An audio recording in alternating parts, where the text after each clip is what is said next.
A question for YouTube land. It's a Baker forklift. This particular one is a model B-30-TES. It can't really read it here, but the voltage is supposed to be 36 volt. And I would like to convert this. It says 36 volt only. Currently, I have it set up as 36 volt. I'm just running it off of 4D industrial batteries, so I can kind of make whatever voltage I want out of the pack. But I'm thinking about integrating this forklift into my battery pack for solar. So I'm wanting to convert all my 36 volt stuff to 48 volt stuff, and then I'm thinking maybe I can run equalizers between banks of batteries and stuff, and then instead of charging this with I'm using a 36 volt golf cart charger right now, since I'm running not forklift batteries, it's a little more gentle on my battery pack. But I'm thinking about just having a connector on my 48 volt pack, or attached to a solar inverter or whatever. I haven't decided how to do it exactly yet for balancing purposes, because I use the forklift and that's going to make the pack unbalanced. So I'm going to need some sort of balancing circuitry as well. But I like the idea of no more use than the forklift has, and this golf cart is 36 volt, and I'd like to make it 48 volt as well. And that's not a problem, I don't think. I'll just probably buy a 48 volt controller for it, and the motor's not going to give a shit about having 48 instead of 36. And I don't think the forklift motors will care either, honestly. The contactors, I don't think will really care. That's not that much voltage difference. More voltage means lower amperage anyway. A lot of times it seems like forklift motors are rated for 36 or 48 volt anyway. So I'll look at the data tags, but I wouldn't be surprised if these ones are even rated for 48 volts. But either way, not worried about that part of it. The only thing I'm really worried about is circuitry and the controller stuff.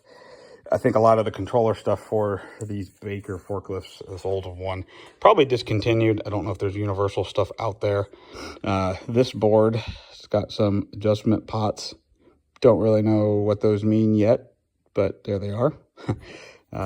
Here's a model number on the back as well. I think this is the main controller board. There's some more circuitry stuff here too, but right now my thought is, well, if I ran this on 48 volt, and if there's not a way to change that on the board here, put that back in a second, then maybe what I would do is just run a little buck converter that would be rated for enough for the controls, and then I'll just kind of trace my wiring here or by schematic, figure out where the motor voltage is and and then the where the control circuits all come from. So if I can, I'm assuming that there's probably just a place where a common spot, and it might be in here somewhere. I had to add just one of the fuses was popped, so that's why there's that style one right now. That's not quite kosher, but anyway, we'll fix that at some point.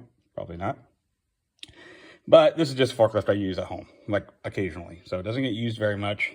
But I'm thinking, can I just use a buck converter, 48 to 36, power all the controls with 36 volt so they won't know the difference of anything, and then just, the motors and everything with 48 volts. So that'll keep it fairly balanced, I suppose, because the everything off the batteries then would be 48 volt. The buck converter can just make 36 for the controls, but I don't want to do that for the whole unit because that would take a huge buck converter unless I find a real cheap, multiple hundred. I don't know how many amps this will pull at full load, but I'm sure it's hundreds of amps.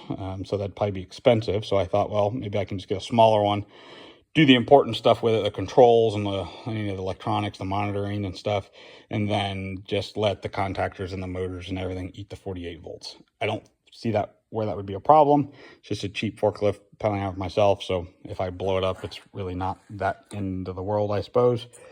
But let me know if anybody has any experience with that, about converting one of these to 48 volt or doing what I'm talking about and just running like a buck converter for the controls and going from there. So anyway, if anybody has any insider advice on doing that as cheaply as possible, I would be interested to hear it.